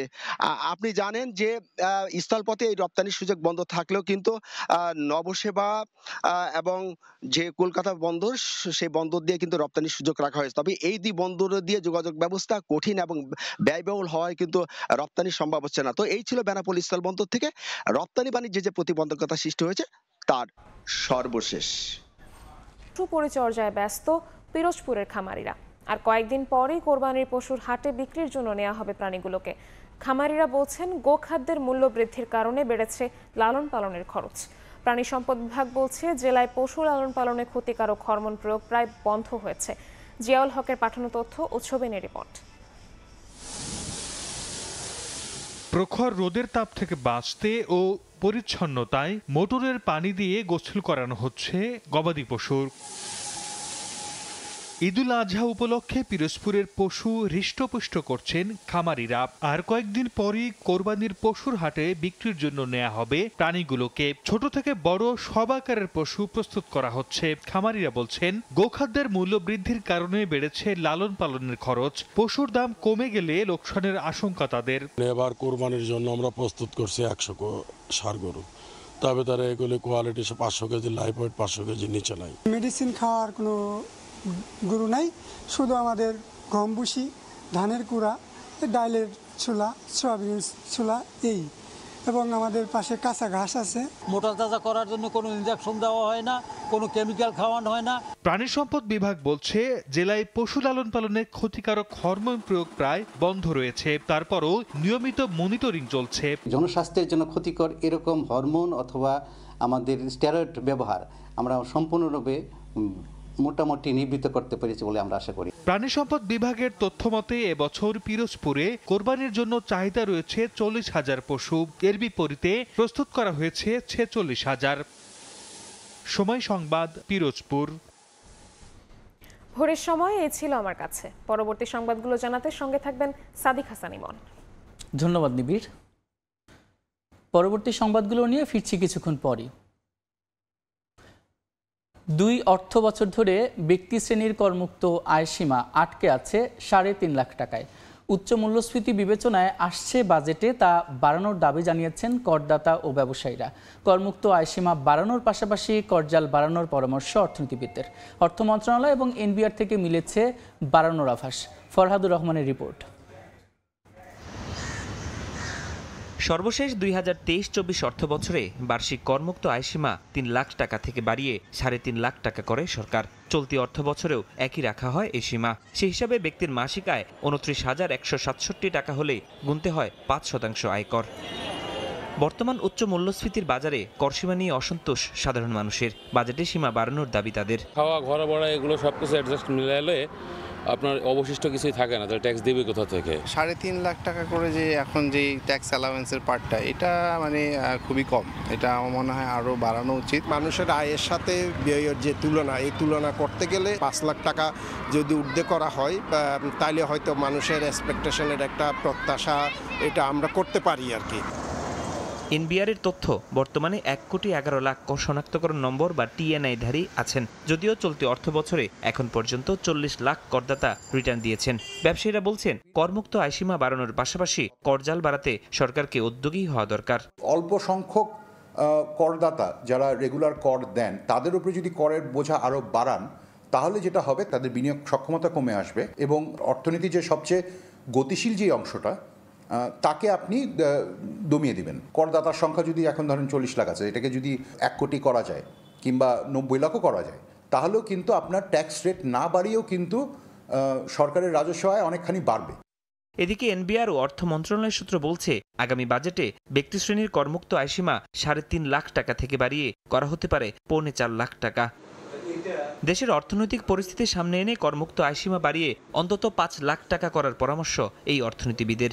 ইন্ডিয়াতে কিন্তু গত বছর করমুক্ত আয় 5 লাখ থেকে 12 লাখ রুপিতে উন্নীত করছে। সেখানে আমরা 3.5 লাখ টাকা, গত কয়েক বছর থেকে মূল্যস্ফীতির যে অবস্থাটা 9%-9%-এর উপরে 10%-এর কাছাকাছি, সে জায়গায় আমি মনে করি সীমাটা 5 লাখ টাকা পর্যন্ত হওয়া উচিত। শুধু করমুক্ত আয়সীমা বাড়ালেই হবে না, আয়ের পথও সুগম করার তাগিদ ব্যবসায়ী অর্থনীতিবিদদের। ফরহাদুর রহমান, সময় সংবাদ, ঢাকা। সম্প্রতি বরগুনার 14টি খেয়াঘাট ইজারা দিয়েছে জেলা পরিষদ। নতুন ইজারায় নদী পারাপারে যাত্রী প্রতি 25% করে ভাড়া বৃদ্ধি করা হয়েছে। জ্বালানি তেল সহ দ্রব্যমূল্যের দাম কমার পরও এমন সিদ্ধান্তে ক্ষুব্ধ স্থানীয়রা। তবে জেলা পরিষদ বলছে, নিয়ম মেনেই ভাড়া বাড়ানো হয়েছে। রুবেল হোসেনের ছবিতে সাইফুল মিরাজের রিপোর্ট। নদী বেষ্টিত বরগুনায় এক উপজেলা থেকে অন্য উপজেলায় যেতে খেয়াই নদী পার হতে হয়। প্রতিদিন লক্ষাধিক যাত্রী পাড়ি দেন খাগদন, পায়রা ও বিষখালী নদী। সম্প্রতি এসব নদীর 14টি খেয়াঘাট ইজারা দিয়েছে জেলা পরিষদ। তবে যাত্রী প্রতি 25% করে ভাড়া বাড়িয়ে 20 টাকার জায়গায় এখন 25 টাকা নির্ধারণ করা হয়েছে। জ্বালানি তেল ও নিত্য প্রয়োজনীয় দ্রব্যমূল্যের দাম কমার পরও খেয়া পারাপারে ভাড়া বৃদ্ধি করায় ক্ষুব্ধ যাত্রী ও স্থানীয়রা। প্রতিনিয়ত মাঝিদের সাথে ঝগড়া হচ্ছে, বিবাদ হচ্ছে, মারামারি হইতেছে। 20 টাকায় 25 টাকা হবে কেন? এর আগে তো 20 টাকা করেছিল, এখন তো নতুন কোনো ডাক হয় না, নতুন করে কেন 20 টাকা 25 টাকা নিবে? আমাদের যখন টেন্ডার হয়, টেন্ডার যে ফর্ম ছিল, ফর্মে উল্লেখ ছিল যে 25 টাকা ভাড়া নির্ধারণ করা হবে। উপকূলীয় জেলা মানুষের স্বার্থে এখানে যারা নিয়মিত নদী পারাপার হতে হয়, এই জায়গাটাতে যেন অন্তত এই 20 টাকার বেশি ভাড়া বৃদ্ধি করা না হয়। জেলা পরিষদ জানায়, স্থানীয় সরকার বিভাগের নির্দেশনা অনুযায়ী প্রতি 3 বছর পর পর ভাড়া পুনর্নির্ধারণ কিংবা যৌক্তিকীকরণ করার বিধান রয়েছে। এছাড়াও সবশেষ 3 বছরের মধ্যে সর্বোচ্চ ইজারা মূল্যের 10% বৃদ্ধি করে দরপত্র আহ্বান করতে হয়। তাই সবকিছু সমন্বয় করার জন্য ভাড়া বাড়ানো হয়েছে। বাস্তবতা বিবেচনা করে এবং খেয়াঘাটের যাতে উন্নয়ন হয় এবং জেলা পরিষদও যেন উন্নয়নমূলক কর্মকাণ্ডগুলোকে ধারাবাহিক রাখতে পারে এবং বিদ্যমান নীতিমালার ধারাবাহিকতার জন্য বজায় থাকে, এটাকে বজায় রাখার উদ্দেশ্যে মূলত এই কার্যক্রমটা করা হচ্ছে। 25 টাকা করে নতুন নির্ধারিত ভাড়া আগামী 3 বছর কার্যকর থাকবে। সাইফুল মিরাজ, সময় সংবাদ, বরগুনা। পটুয়াখালীতে মুগ ডালের বাম্পার ফলন হয়েছে, তবে শ্রমিক সংকট আর অতিরিক্ত গরমে ফসল ঘরে তুলতে পারছেন না কৃষক। আর উৎপাদন লক্ষ্যমাত্রা ছাড়িয়ে যাবে বলে আশা কৃষি বিভাগের। মোহাম্মদ মনির হোসেন বাদলের পাঠানো তথ্য এবং সুজন দামের ছবি নিয়ে রিপোর্ট। মাঠের পর মাঠ পাকা মুগ ডাল, আবহাওয়া ভালো থাকায় ফসল ঘরে তোলার চেষ্টা করছেন কৃষক। আবহাওয়া অনুকূলে থাকায় এবছর পটুয়াখালীতে মুগ ডালের বাম্পার ফলন হয়েছে, তবে দেখা দিয়েছে শ্রমিক সংকট, পাশাপাশি অতিরিক্ত গরমে হাঁসফাঁস অবস্থা। এ কারণে সময় মতো ফসল ঘরে তুলতে পারছেন না কৃষক।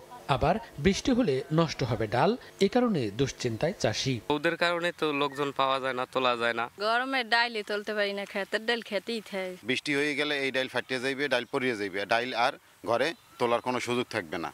কৃষি বিভাগ বলছে দেশের 45% বেশি মুগ ডাল উৎপাদন হয় পটুয়াখালীতে। গরম এড়াতে ফজরের নামাজের পর ও বিকেলে ডাল সংগ্রহের পরামর্শ সংশ্লিষ্ট কর্মকর্তার।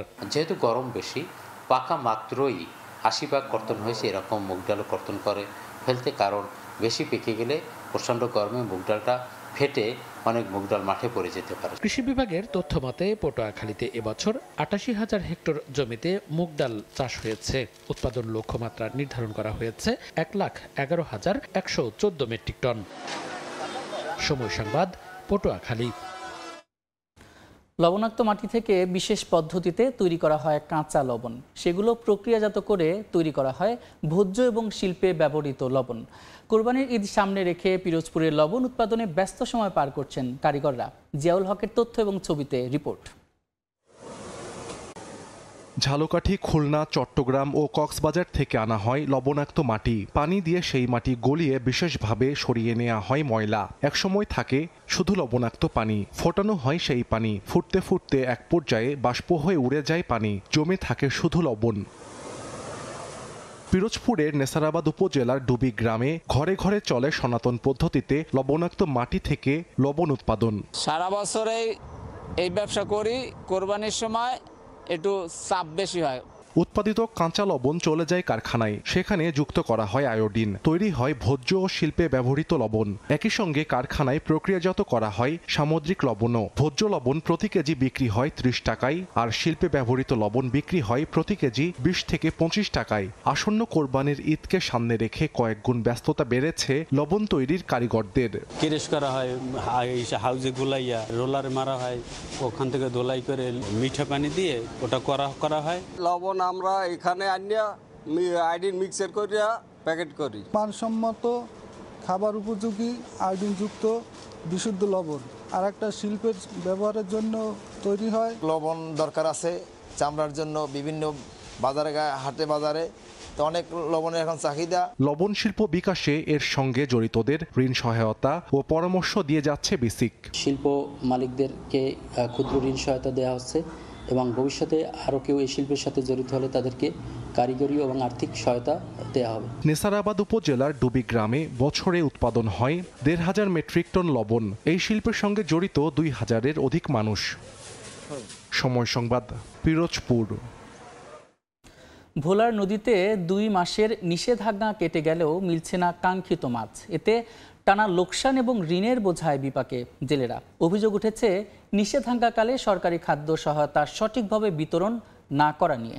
মৎস্য বিভাগ বলছে চলমান বৈরী আবহাওয়ার কারণে নদীতে মিলছে না মাছ, তবে শিগগিরই খাদ্য সহায়তা বিতরণের আশ্বাস সংশ্লিষ্ট কর্মকর্তার। উৎপল দেবনাথের ছবিতে নাসির উদ্দিন লিটনের রিপোর্ট। মেঘনার তীরে ঘাটে বাঁধা ট্রলার, অনেক জেলে অলস সময় কাটাচ্ছেন, কেননা নদীতে মিলছে না কাঙ্ক্ষিত ইলিশ। বিকল্প কর্মসংস্থান না থাকায় পরিবার নিয়ে কষ্টে দিন কাটছে তাদের। 1 মার্চ থেকে 30 এপ্রিল পর্যন্ত 2 মাস ঝাটকা সংরক্ষণের নিষেধাজ্ঞার কারণে নদীতে নামতে পারেনি ভোলার জেলেরা। তারা জানান 1 মে থেকে মাছ ধরার জন্য মেঘনা ও তেঁতুলিয়া নদী উন্মুক্ত হলেও জালে মাছ মিলছে না। টানা লোকসান ও ঋণের বোঝায় বিপাকে তারা। অভিযোগ উঠেছে নিষেধাজ্ঞাকালে সরকারি খাদ্য সহায়তা সঠিকভাবে বিতরণ না করা নিয়ে। নদীর অবস্থা খারাপ, আমাদের অবস্থা খুবই খারাপ যাইতেছে। নদীর অবস্থার গতিকে আমরা বেশি ভালো নাই। জাল করছি, নৌকায় পিছনে ইনভেস্ট করছি, কিন্তু আমরা দেনই হইতেছি, কিন্তু বিনিময়ে আমরা কিছু পাইতেছি না এখনো। সরকারে যাই দেয়, চাল টাল যাই দেয়, আমাকে নেতা বুয়েরা খেয়ালায় 80 কেজি আইলে 30 কেজি পাবলিকে করে দেয়, আর 40 কেজি ওরা খেয়ালায়। সরকারিভাবে যে বরাদ্দটা যদি ইতিমধ্যে দ্রুতভাবে জেলেদের মধ্যে বিতরণ করত, তো জেলেদের অনেক উপকার হতো। মৎস্য বিভাগ বলছে চলমান বৈরী আবহাওয়ার কারণে নদীতে মাছ মিলছে না, তবে শীঘ্রই খাদ্য সহায়তা বিতরণের আশ্বাস সংশ্লিষ্ট কর্মকর্তার। এপ্রিল এবং মে সেটার জন্য অলরেডি 7154 মেট্রিক টন বরাদ্দ এসেছে। এটা অলরেডি উপজেলা পর্যায়ে ডিস্ট্রিবিউশন হয়েছে। খুব শীঘ্রই সকল জেলেদের কাছে এই চালটা পৌঁছে যাবে। মৎস্য বিভাগের তথ্য মতে ভোলায় সরকারি খাদ্য সহায়তার তালিকায় আছেন 89,600 জন জেলে। নাসির উদ্দিন লিটন, সময় সংবাদ, ভোলা। দশক পর ইরানি হজ যাত্রীদের জন্য ফ্লাইট চালু করেছে সৌদির ফ্লাইনাস এয়ারলাইন্স। রিয়াদ তেহরান সম্পর্কের বরফ গলার পথে এই ঘটনাকে ঘিরে এমনটাই দাবি বিশ্লেষকদের। ফ্লাইনাস ফ্লাইট এখন সরাসরি ইরান থেকে হাজার হাজার যাত্রীকে মক্কায় নিয়ে যাচ্ছে। প্রায় 1 দশক পর ইরানের আকাশে দেখা গেল সৌদি ফ্লাইনাস এয়ারলাইন্সের ফ্লাইট। তবে এটি ছিল একেবারে ভিন্নধর্মী এক ফ্লাইট, যা শুধুই হজ যাত্রীদের জন্য। স্থানীয় সময় শনিবার ইরানের তেহরানের ইমাম খোমেনি আন্তর্জাতিক বিমানবন্দর থেকে সৌদি উড়োজাহাজ সংস্থা ফ্লাইনাসের ফ্লাইট রওনা দেয় পবিত্র ভূমির পথে। জানা গেছে ইরানের মাশহাদে থেকেও একই রকম ফ্লাইট শিগগিরই চালু হচ্ছে। সব মিলিয়ে 35,000-এর বেশি ইরানি হজযাত্রী এবার সৌদি আরবে যাচ্ছেন এই রুটেই। সৌদি বেসামরিক বিমান চলাচল কর্তৃপক্ষের এক কর্মকর্তা জানিয়েছেন, ফ্লাইটগুলো সম্পূর্ণভাবে হজ যাত্রীদের জন্য এতে। তবে বিশ্লেষকদের দাবি, সৌদি এয়ারলাইন্সের এই অংশগ্রহণ শুধু ধর্মীয় নয়, কূটনৈতিক দিক থেকেও তাৎপর্যপূর্ণ। তারা আরও জানান, ধীরে ধীরে নানা পর্যায়ে সম্পর্ক উন্নয়ন দেখা যাচ্ছে তেহরান রিয়াদের মধ্যে। 2016 সালে সৌদি আরবের শিয়া অনুসারীদের নেতা নিমর আল নিমরের মৃত্যুদণ্ড কার্যকরকে কেন্দ্র করে ইরানের সৌদি দূতাবাসে হামলা হয়। এরপর দুই দেশের মধ্যে সম্পর্ক ছিন্ন হয়, বন্ধ হয় সরাসরি হজ ফ্লাইটও। সেই বছর কোনো ইরানি হজযাত্রী সৌদিতে প্রবেশ করতে পারেননি। পরবর্তী সময়ে শুধু নিজস্ব চার্টার্ড ফ্লাইটেই হজ করতে পারত। তবে 2023 সালের মার্চে চীনের মধ্যস্থতায় দুই দেশ পুনরায় কূটনৈতিক সম্পর্ক স্থাপন করে। কাকলি আখতার, সময় সংবাদ।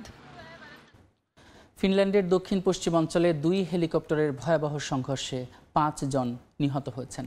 স্থানীয় সময় শনিবার দুপুরে দেশটির এওরা বিমানবন্দরের কাছাকাছি কাউত্তুরা শহরের মাঝ আকাশে এই ঘটনা ঘটে। দেশটির ন্যাশনাল ব্যুরো অফ ইনভেস্টিগেশন জানিয়েছে, ধ্বংসাবশেষ ওহিকুল কুতিয়ে সড়ক থেকে প্রায় 700 মিটার দূরে পাওয়া যায়। একটি হেলিকপ্টারে 2 জন এবং অপরটিতে 3 জন আরোহী ছিলেন বলে জানিয়েছে পুলিশ। হেলিকপ্টারগুলোতে একটি এস্তোনিয়ায় এবং একটি অস্ট্রিয়ায় নিবন্ধিত ছিল। সংঘর্ষের কারণ জানতে তদন্ত অব্যাহত আছে বলে জানিয়েছে ফিনল্যান্ডের গোয়েন্দা সংস্থা ও স্থানীয় পুলিশ।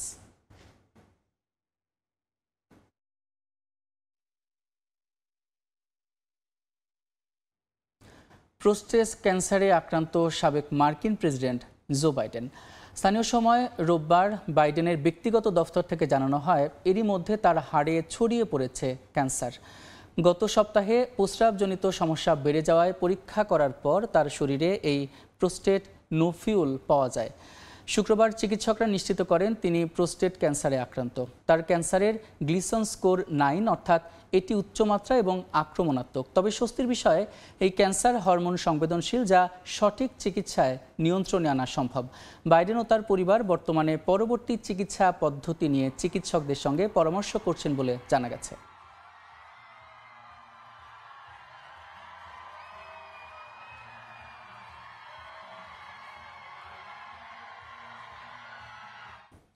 মার্কিন সহায়তা সংস্থা ইউএসএআইডির কার্যক্রম বন্ধ হয়ে যাওয়ায় গুদামে নষ্ট হচ্ছে খাদ্য সহায়তার ত্রাণ সামগ্রী। গোপন তথ্যের ভিত্তিতে এ তথ্য প্রকাশ করেছে বার্তা সংস্থা রয়টার্স। তাদের তথ্যমতে বিভিন্ন গুদামে প্রায় ৬৬,০০০ মেট্রিক টন খাবার জমা রয়েছে। একদিকে যেমন দুর্ভিক্ষ কবলিত দেশগুলোতে খাবারের অভাবে মানুষের মৃত্যু হচ্ছে, সেখানে জুলাই নাগাদ মেয়াদোত্তীর্ণ খাদ্য সহায়তা সামগ্রী ধ্বংস করার কথা ভাবছে মার্কিন প্রশাসন। যদিও মার্কিন পররাষ্ট্র দপ্তরের এক মুখপাত্র জানান, জুলাইয়ের আগেই গুদামজাত পণ্যগুলো বিতরণের ব্যবস্থা করার চেষ্টা চালাচ্ছেন তারা। যুদ্ধবিধ্বস্ত গাজা ও সুদানের মতো দেশগুলোতে যখন বাসিন্দারা ক্ষুধার যন্ত্রণায় হাহাকার করছে, তখন যুক্তরাষ্ট্রের সহায়তা কেন্দ্রগুলোর গুদামে মেয়াদ উত্তীর্ণ হওয়ার অপেক্ষায় সারি সারি ত্রাণ সামগ্রী। মার্কিন সহায়তা সংস্থা ইউএসএআইডির কার্যক্রম বন্ধ হয়ে যাওয়ায় আটকে গেছে ত্রাণ পাঠানোর প্রক্রিয়া। এতে জিবুতি, দক্ষিণ আফ্রিকা, দুবাই ও হিউস্টনের গুদামগুলোতে প্রায় ৬৬,০০০ মেট্রিক টন খাদ্য সামগ্রী আটকা পড়ে আছে। গোপন সূত্রের ভিত্তিতে এ তথ্য প্রকাশ করেছে বার্তা সংস্থা রয়টার্স। প্রতিবেদনে বলা হয়, জানুয়ারিতে ট্রাম্প প্রশাসনের সিদ্ধান্তে বন্ধ হয়ে যায় সহায়তা কার্যক্রম, বাতিল হয় পরিবহন চুক্তি, সরবরাহকারীদের অর্থায়ন স্থগিত হয়ে যায়, স্থবির হয়ে পড়ে গুদাম পরিচালনা ও সরবরাহের পুরো চক্র। ত্রাণ সরানোর প্রস্তাব থাকলেও তা থেমে আছে পররাষ্ট্র দপ্তরের অনুমোদনের অপেক্ষায়। এদিকে শেষ হচ্ছে খাদ্যের মেয়াদ। শুধু দুবাইয়ের গুদামেই ৫০০ টনের বেশি বিস্কুট জুলাইয়ের মধ্যেই মেয়াদ উত্তীর্ণ হবে। এই বিস্কিটগুলো এক মাসে অন্তত ২৭,০০০ অপুষ্ট শিশুর প্রাণ বাঁচাতে পারত, কিন্তু বর্তমানে এগুলো হয়তো আগুনে পোড়ানো হবে, নতুবা পশু খাদ্য হিসেবে ব্যবহৃত হবে। এই সহায়তা কাটছাটের ভয়াবহ প্রভাব এর মধ্যে দৃশ্যমান আফ্রিকার গ্রামাঞ্চলে। নাইজেরিয়ার বাউচিতে শিশু পুষ্টি কেন্দ্রগুলো এখন কার্যত ফাঁকা। যখন বিদেশ থেকে খাবার আর ঔষধ আসা বন্ধ হয়ে গেল, আমার সন্তান আরো অসুস্থ হয়ে পড়ে। ত্রাণের অভাবে আমি আমার সন্তানকে হারিয়েছি। বিশ্ব খাদ্য সংস্থার তথ্য মতে বিশ্বজুড়ে প্রায় ৩৪ কোটি ৩০ লাখ মানুষ চরম খাদ্যাভাবে ভুগছেন। এর মধ্যে ১৯ লাখ মানুষ ভয়ঙ্কর দুর্ভিক্ষের শিকার, বিশেষ করে গাজা ও সুদানের বাসিন্দারা। এই অবস্থায় মার্কিন পররাষ্ট্র দপ্তরের এক মুখপাত্র জানান, জমে থাকা সহায়তা সামগ্রীগুলো কোন দেশে পাঠানো হবে সে বিষয়ে পরিকল্পনা চলছে। হোয়াইট হাউস সবুজ সংকেত দিলেই তা বিতরণের ব্যবস্থা করা হবে। সাদিয়া তাসনিম, সময় সংখ্যা। খেলায় দেশের মাঠে দর্শক খরা যেন কাটেই না। অনেক সময় জাতীয় দলের সিরিজেও গ্যালারি থাকে দর্শক শূন্য, অথচ বাংলাদেশ সাউথ আফ্রিকা ইমার্জিং দলের সিরিজে লোকে লোকারণ্য রাজশাহী বিভাগের স্টেডিয়াম। হাই স্কোরিং ম্যাচ হওয়ায় প্রশংসা কুড়িয়েছে এই ভেন্যুর উইকেট। সবকিছু বিবেচনায় রাজশাহী বিভাগের স্টেডিয়ামে আন্তর্জাতিক এবং বিপিএলের ম্যাচ চাইছেন ক্রিকেটার থেকে শুরু করে ভক্ত অনুরাগী তথা রাজশাহীবাসী। পাশাপাশি ড্রেসিং রুম, গ্যালারি আর ফ্ল্যাড লাইট সংস্কারেরও দাবি জানান তারা। আব্দুল সালামের ছবিতে মওদুদ রানার রিপোর্ট। সিলেট আন্তর্জাতিক ক্রিকেট স্টেডিয়ামে অনুষ্ঠিত বাংলাদেশ জিম্বাবুয়ে টেস্ট সেভাবে টানতে পারেনি দর্শক। চট্টগ্রামের বীরশ্রেষ্ঠ শহীদ ফ্লাইট লেফটেন্যান্ট মতিউর রহমান স্টেডিয়ামের টেস্টেও কাটেনি দর্শক খরা। অন্যদিকে বাংলাদেশ ইমার্জিং ও সাউথ আফ্রিকা ইমার্জিং দলের মধ্যকার ৩ ওয়ানডে ম্যাচের সিরিজে হাজারো দর্শকের পদচারণায় মুখরিত ছিল রাজশাহী বিভাগীয় স্টেডিয়াম। আকবর রাকিবুলদের খেলা প্রাণ ভরে উপভোগ করেছেন রাজশাহীবাসী। শেষ ম্যাচটা শুক্রবার ছুটির দিনে হওয়ায় রীতিমতো দর্শকদের ঢল নামে। রাজশাহীর মানুষ খেলাকে ভালোবাসে, ক্রিকেটকে ভালোবাসে। আমরা চাই রাজশাহীতে আরো বেশি বেশি ম্যাচ আর ইন্টারন্যাশনাল মানের ফ্যাসিলিটিস দিয়ে আমাদের রাজশাহীতে ইন্টারন্যাশনাল ম্যাচ চালু করে। যদি এখানে ইন্টারন্যাশনাল ম্যাচের আয়োজন করা হয়, আরো দর্শক হবে এবং আমরা আরো খেলা দেখতে পারবো। রাজশাহীর বিভাগীয় এই স্টেডিয়ামে আন্তর্জাতিক ও বিপিএল এর ম্যাচ আয়োজনের দাবি ক্রিকেট পাগল দর্শকদের। আমরা বিপিএল চাই, সামনেবার যেন আমরা বিপিএল পাই। বড় ম্যাচগুলো এখানে হয়, বিপিএল যদি হয় তাহলে আরো খুশি হবে আর কি। গ্যালারি সহ স্টেডিয়াম সংস্কারের দাবি জানান দর্শকরা। পাশাপাশি এখান থেকে খুলে নিয়ে যাওয়া ফ্লাড লাইট সিলেট স্টেডিয়াম থেকে ফেরত আনার দাবিও জানানো হয়। আমাদের স্টেডিয়াম সংস্কার হোক, এখানে যাবতীয় যত রকম খেলা আছে আমরা এখানে খেলা নিতে চাই। বাংলাদেশ ও সাউথ আফ্রিকার ক্রিকেটাররাও রাজশাহী বিভাগীয় স্টেডিয়ামের প্রশংসা করেছেন। এই ভেন্যুতে আন্তর্জাতিক ম্যাচ আয়োজনের পক্ষে মত দেন তারা। বাংলাদেশের one of the finest sporting wicket হলো রাজশাহী, তো খুব ভালো ছিল। সিকিউরিটি, হোটেল, ফুড সবকিছুই আলহামদুলিল্লাহ ভালো আছে, তো এদিকে আরও ম্যাচ হওয়া সম্ভব। It was nice playing in front of a crowd. It was such a close match, so it was a good match for the spectators. Really loved the crowd out there. It was nice and loud. প্রতিদ্বন্দ্বিতাপূর্ণ 3 ওয়ানডের সুখস্মৃতি সঙ্গী করে লঙ্গার ফরম্যাটের ম্যাচের জন্য রাজশাহী থেকে দুদলের গন্তব্য এবার চট্টগ্রাম। প্রচণ্ড গরম, তাপপ্রবাহ চলমান। এর মধ্যেই রাজশাহীর শহীদ কামারুজ্জামান স্টেডিয়ামে অনুষ্ঠিত হলো বাংলাদেশ ও দক্ষিণ আফ্রিকার ইমার্জিং ক্রিকেট দলের 3 ম্যাচের সিরিজ। এবং 3 ম্যাচের এই সিরিজেই প্রচণ্ড গরম উপেক্ষা করে দর্শকরা স্টেডিয়ামে এসেছেন এবং তারা খেলা দেখেছেন। বাংলাদেশের জয় পরাজয় তাদের কাছে উপেক্ষিত। তারা বলছেন তারা ক্রিকেটকে ভালোবাসেন, সে কারণেই তারা এই স্টেডিয়ামে এসেছেন। তাদের চাওয়া এই স্টেডিয়ামে আন্তর্জাতিক এবং বিপিএলের ম্যাচ অনুষ্ঠিত করার ব্যাপারে পদক্ষেপ নেবে বিসিবি সহ সংশ্লিষ্টরা। মওদুদ রানা, সময় সংবাদ, রাজশাহী।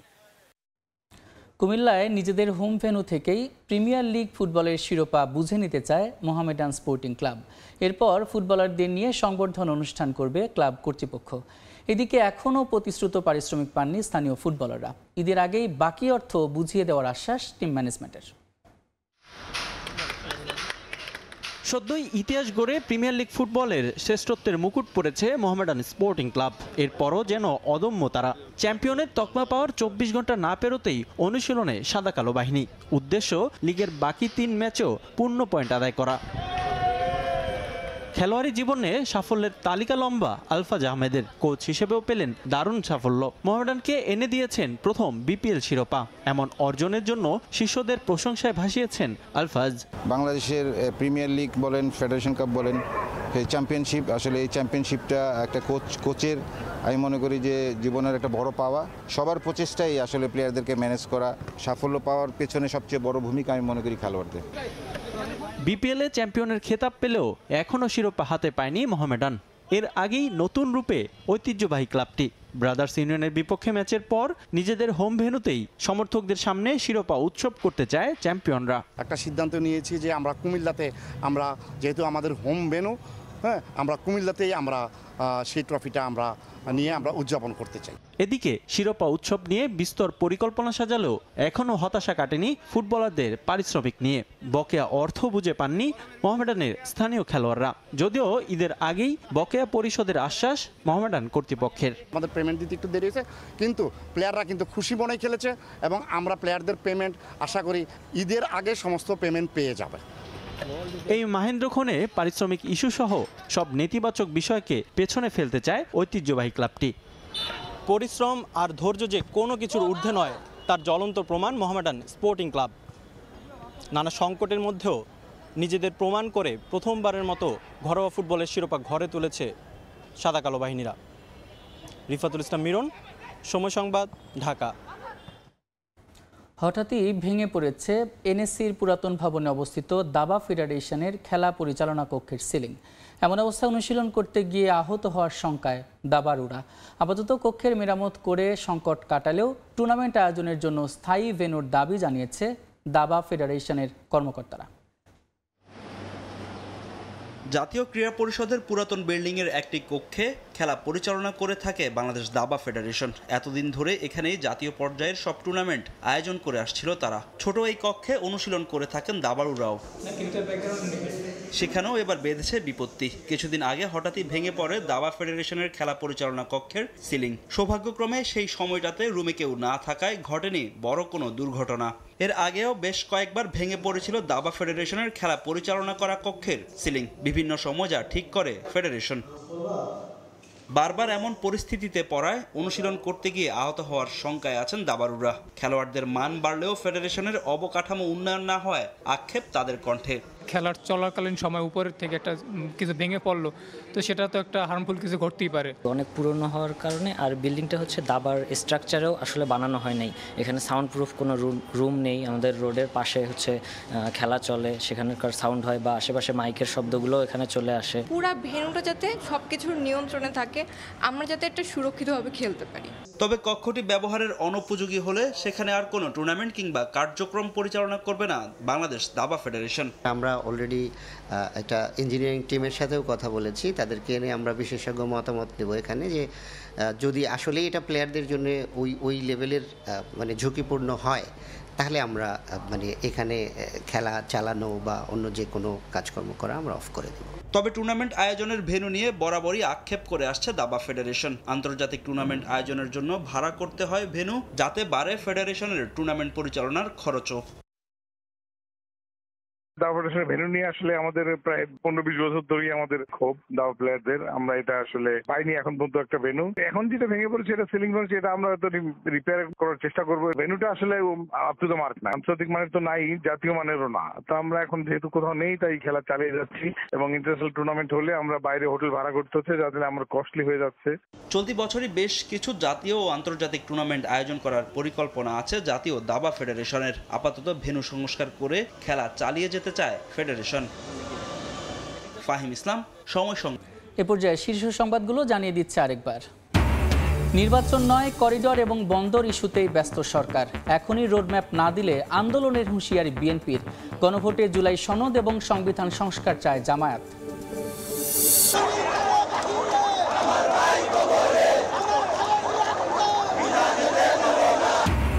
সাম্য হত্যার বিচার দাবিতে শাহবাগ মোড়ে অবরোধ করে বিক্ষোভ।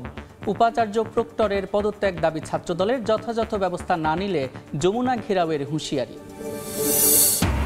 লক্কর ঝক্কর বাসের দখলে রাজধানীর সড়ক। সরকার সময় বেঁধে দিলেও আসেনি পরিবর্তন। মালিক ও শ্রমিক সংগঠনগুলোকে দুষছেন পরিকল্পনাবিদ। অভিযানের কথা জানালো বিআরটিএ। সচল করা হয়েছে ওয়্যারহাউস স্ক্যানিং মেশিন। ভারতকে এড়িয়ে এয়ার ট্রান্সশিপমেন্টের জন্য প্রস্তুত চট্টগ্রাম বিমানবন্দর, সরকারের অনুমতির অপেক্ষা। এবং 3.5 লাখে আটকা ব্যক্তি শ্রেণীর করমুক্ত আয়সীমা উচ্চ মূল্যস্ফীতি বিবেচনায় বাড়ানোর দাবি। ইতিবাচক আভাস অর্থ মন্ত্রণালয় ও এনবিআরের।